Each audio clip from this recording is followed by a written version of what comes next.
5 questions. Now the sixth question is, Juhi sells a washing machine. जूही ने एक washing machine को cell किया है फॉर रुपीज 13,500. कितने रुपए में? 13,500 में. इट मीन्स सेलिंग प्राइस कितना है? 13,500 rupees. Next is she loses 20% in the bargain. Bargaining में उसने कितना कम कर दिया है? 20%. What was the price at which she bought it? तो आपको बताना है कि उसने इस वॉशिंग मशीन को कितने में खरीदा होगा. मीन्स कॉस्ट प्राइस फाइंड करना है. अब देखो, कभी भी बार्गेन होगा मीन्स डिक्रीज हुआ है अमाउंट, और कोई भी अमाउंट डिक्रीज जब होता है, कोई भी प्राइस जब डिक्रीज होता है या इंक्रीज होता है, तो वो किस पे होता है? कॉस्ट प्राइस पे. तो इट मीन्स ये जो बार्गेन हुआ है, लेट करते हैं हम कि उसका कॉस्ट प्राइस था 100 रुपीज. कितना था? 100 रुपीज. हम इसको दो तरीके से करेंगे, एक तो फॉर्मूला यूज करके और एक डायरेक्टली करेंगे. लेट करते हैं हम कॉस्ट प्राइस कितना था? 100 रुपीज. ठीक है. उसने कितना कम करवाया बार्गेन में? 20%. तो 100 का 20% कम हो गया तो कितना बचा? 80. उसने कम करवाया कितना? 20%, और बचा कितना? 80. जो ये 80% है, ये क्या होगा? Selling price. 100 रुपीज में उसने कुछ सामान खरीदा, उसको 20% कम करवाया, तो 80 बचे. ये 80 क्या है? Selling price. और क्वेश्चन में सेलिंग प्राइस कितना है? 13,500 है. क्वेश्चन का सेलिंग प्राइस क्या है? 13,500. तो देखो 80 जो है वो किसके इक्वल है? हमारा 13,500 के. तो 1 किसके इक्वल होगा? 8 1 8. हमें निकालना होता है 100 किसके इक्वल होगा. तो 100 हमारा इतने के इक्वल होगा, और यही क्या होगा? कॉस्ट प्राइस होगा. तो ये तो शॉर्ट ट्रिक है. अब हम यूज करते हैं हमारा तरीका.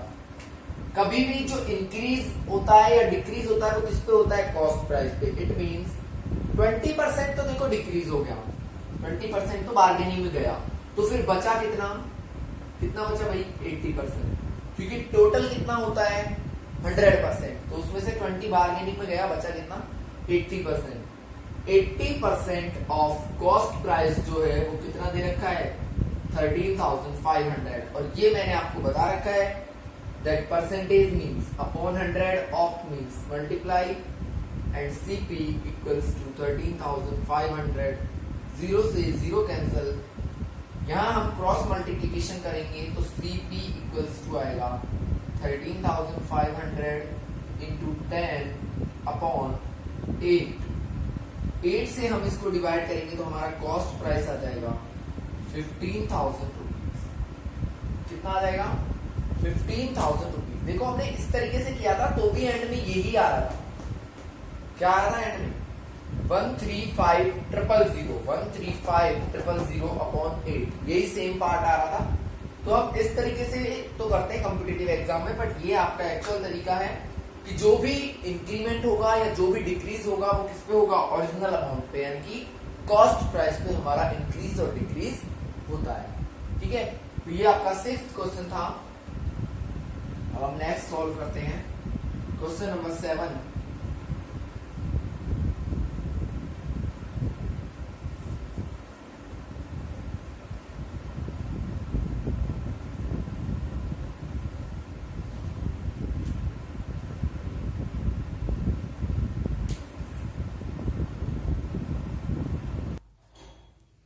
Yes, the next question is 7. Chalk contains. एक चौक है, उसमें क्या क्या कंटेनिंग है? Calcium, carbon and oxygen. Calcium है, कार्बन है एंड ऑक्सीजन है. तो देखो कैल्शियम, कार्बन एंड ऑक्सीजन, इनको रिप्रेजेंट कर रहा हूं मैं. इनका रेशियो कितना है? 10:3:12. ये किस किस का रेशियो है? कैल्शियम, कार्बन एंड ऑक्सीजन का. Find the percentage of carbon. किसका परसेंट फाइंड करना है हमको? कार्बन का. मैंने आपको बताया था रेशियो दिया हुआ हो और परसेंटेज में कन्वर्ट करवाए तो हम यूज करते हैं क्या, percentage equals to ratio upon sum of ratio into 100, यही करते हैं भाई। तो हमें किसका परसेंटेज चाहिए, कार्बन का, तो कार्बन का percentage is equals to, carbon का रेशियो कितना है 3 अपॉन सम ऑफ रेशियो कितना होगा 10 प्लस 3 कितना होगा 13, 13 प्लस 12 करेंगे तो आएगा 25 इंटू 100, इतना परसेंटेज आ जाएगा 25 4 जा 100, तो आ जाएगा 12% क्या है उसमें, कार्बन है, तो कार्बन इक्वल्स टू कितना है 12%। ये तो आपका इजी था, रेशियो टू परसेंटेज में कन्वर्ट करने के लिए आपको फॉर्मूला बता रखा है, तो सिंपली उसी फॉर्मूले से हमें इसको सॉल्व करना था। After that our second part is if carbon is 3 gram, carbon की वैल्यू कितनी है 3 ग्राम। देखो ये तो था कार्बन का परसेंटेज और ये है इसकी एक्चुअल वैल्यू, मतलब 12% जो था हमारा उसकी एक्चुअल वैल्यू कितनी है 3 ग्राम। 12% की वैल्यू कितनी है 3 ग्राम है। 12% किसके इक्वल है, कितना वेट है 12% का 3 ग्राम। हमसे पूछेगा what is the total weight of chalk का टोटल वेट कितना है। तो देखो कोई भी चीज का टोटल कितना होता है, किसी भी चीज का 100%, कितना होता है 100%। जब हमें 12% का वेट पता है तो हम 1% का वेट निकाल सकते हैं, कितना होगा 3/12 होगा। 3/12 का मतलब 1/4, 3 से डिवाइड कर दिया। 1% पता है तो 100% निकाल दो, 1/4 इंटू 100 तो आ जाएगा 25 ग्राम। कितना आ जाएगा 25 ग्राम। अगेन रिपीट कर देता हूं इसको, कार्बन की एक्चुअल वैल्यू क्या है 3 ग्राम और कार्बन का परसेंटेज कितना आया था 12 ग्राम। तो ये दोनों चीजें इक्वली तो होंगी क्योंकि कार्बन की चीजें हैं दोनों। तो कार्बन का जो परसेंटेज है उसकी एक्चुअल वैल्यू हो गई 3 ग्राम। 12% इज इक्वल्स टू 3 ग्राम। अब आप ये ध्यान रखो 12% का वेट कितना है 3 ग्राम, तो 12 2 जा 24 का कितना होगा 3 2 जा 6। ऐसे ही हम 12 3 जा 36 का कितना होगा 9। देखो 12 का 3 है तो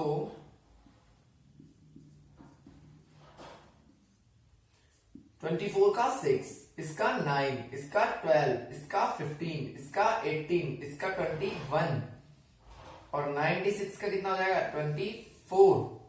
फिर 100 का पूछा है उसने तो 100 के लिए 1 और ऐड हो जाएगा क्योंकि फोर्थ पार्ट है ना, तो 25। ऐसे भी आप काउंट कर सकते हो, बाकी ये सिंपल तरीका है। हमने नॉर्मल चीजों में भी इस फॉर्मूले को यूज करते हैं। दैट फॉर एग्जांपल 12 रुपीज के आते हैं 3 पेन्स, 12 रुपीज के आते हैं 3 पेन्स। आपसे पूछे 100 पेन कितने रुपए के आएंगे, तो आपको बता देना है 100 रुपीज के कितने पेन आएंगे। आपसे ये पूछे 12 रुपीज के 3 पेन्स आते हैं तो 100 रुपीज के कितने पेन्स आएंगे, तो आप इसी तरीके से करोगे। पहले 1 पेन का कॉस्ट निकालोगे, आफ्टर दैट 100 रुपीज में कितने पेन आते हैं वो आप फाइंड करोगे। ठीक है, तो ये आप नोट करो।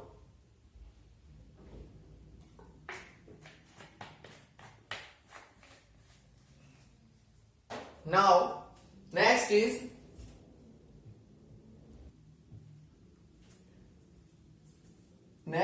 eighth question. एंड जो भी स्टूडेंट्स वीडियोस को रेगुलरली देख रहे हैं वो प्लीज कंप्लीट वीडियो देखें, आप बीच में स्किप ना करें। और जो नहीं देख रहे हैं उनको भी बोलें कि प्लीज आप लोग वीडियोस देखें, जिससे आपके कंसेप्ट क्लियर होंगे, क्योंकि ये चीजें वापस रिपीट नहीं करवाई जाएंगी। तो आप लोग कंटिन्यू अपना जो सिलेबस है उसको इसी ऑनलाइन स्टडी के थ्रू कंप्लीट करते रहें। So next is Amina buy a book for ₹275। Amina एक बुक को खरीदती है कितने रुपए में 275 में। इट मींस कॉस्ट प्राइस कितना है उस बुक का 275 and sell it at a loss of 15%। और लॉस कितना हुआ है 15%। ऑलवेज लॉस किस पे होता है, बताओ लॉस किस पे होता है, कॉस्ट प्राइस पे होता है। तो देखो दो तरीकों से आप कर सकते हो किसी भी क्वेश्चन को। एक तो कैसे, कोई भी चीज अपने आप में होती है 100%, उसमें से लॉस कितना हो गया 15%, तो बचा कितना 85%। तो या तो आप डायरेक्ट कॉस्ट प्राइस का क्या निकाल दो 85% निकाल दो। आप निकाल सकते हो 85% ऑफ कॉस्ट प्राइस, वो किसके इक्वल होगा सेलिंग प्राइस के। क्योंकि देखो मैं कहूं जो कॉस्ट प्राइस था वो 100% था, उसमें से 15% लॉस हो गया, तो अब कितने में बिकी होगी चीज 85% में। तो हमने 85% ऑफ कॉस्ट प्राइस निकाल दिया। या फिर आप एक काम कर सकते हो कि पहले लॉस निकालो, लॉस कितना हुआ है 15% ऑफ सीपी, उसको माइनस कर दो, क्योंकि लॉस को माइनस ही तो करते हैं, उसको माइनस करेंगे किसमें से 275 में से, क्योंकि यही तो था हमारा प्राइस 275 माइनस 15% ऑफ सीपी। आप कोई भी तरीका यूज कर सकते हो, दोनों में आंसर इक्वल आएगा। ये भी हमारा सेलिंग प्राइस आएगा और ये भी। तो करके देखते हैं, देखो 85/100 इनटू, ये तो परसेंटेज को चेंज कर दिया, ऑफ की जगह क्या आता है into, and CP is 275। Is that clear. अब हम इनको मल्टीप्लाई करते हैं, इन दोनों को जब हम मल्टीप्लाई करेंगे तो हमारे पास आएगा 4125। क्या आएगा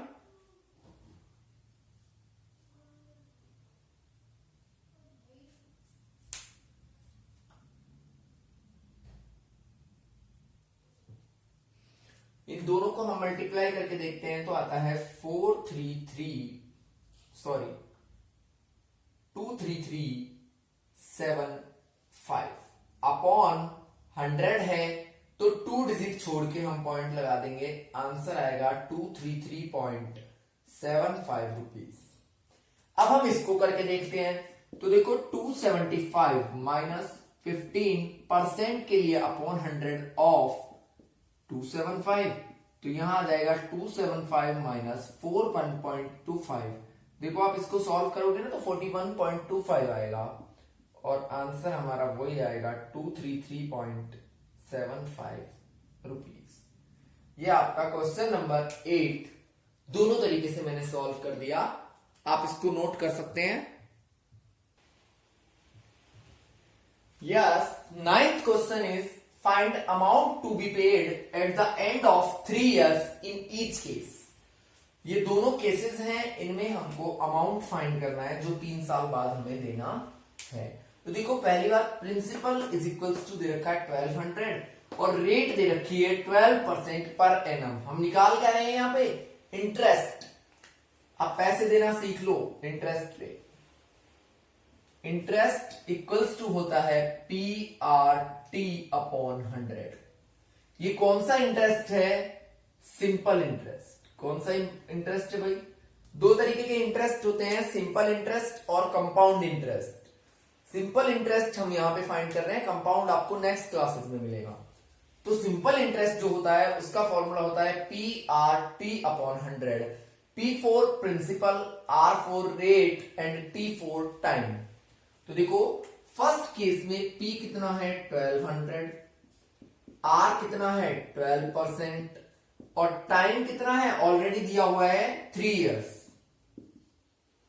सेकेंड केस में P कितना है 7500, R कितना है 5% और टाइम कितना है वही सेम 3 इयर्स। ठीक है भाई, अब हम इंटरेस्ट निकाल लेते हैं। P into R into T upon 100, 20 से 20 कैंसिल हो गई, ये आएगा 144 इंटू 3,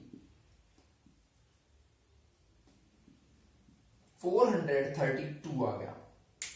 ठीक है भाई, ये 432 रुपीज इंटरेस्ट तो यहां आ गया। अब यहां निकालते हैं interest equals to P into R into T upon 100, 20 से 20 कैंसिल, यहां आ जाएगा 75 इंटू 15, तो ये आ जाएगा 1125 रुपीज।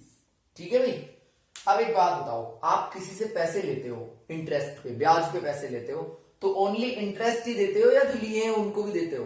प्रिंसिपल को भी तो देना होता है। मान लेते हैं हमने 10,000 रुपीज लिए, उस पे 4,000 इंटरेस्ट लग गया, ब्याज लग गया, तो हम उसको कितने देंगे 14,000 देंगे, क्योंकि जो पैसे लिए वो भी देते हैं प्लस इंटरेस्ट देते हैं। तो अमाउंट कौन सा देना होता है?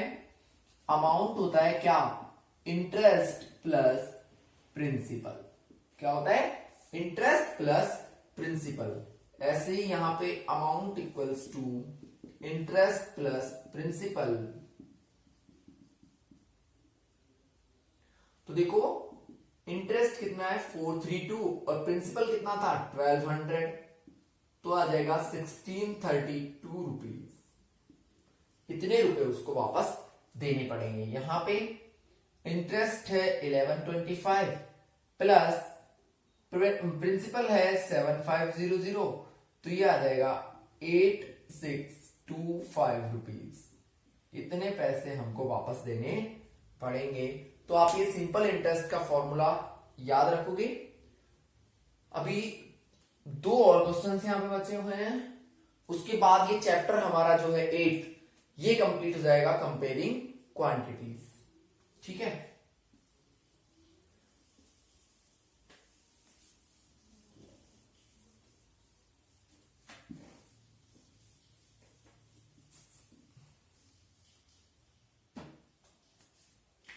Question number 10।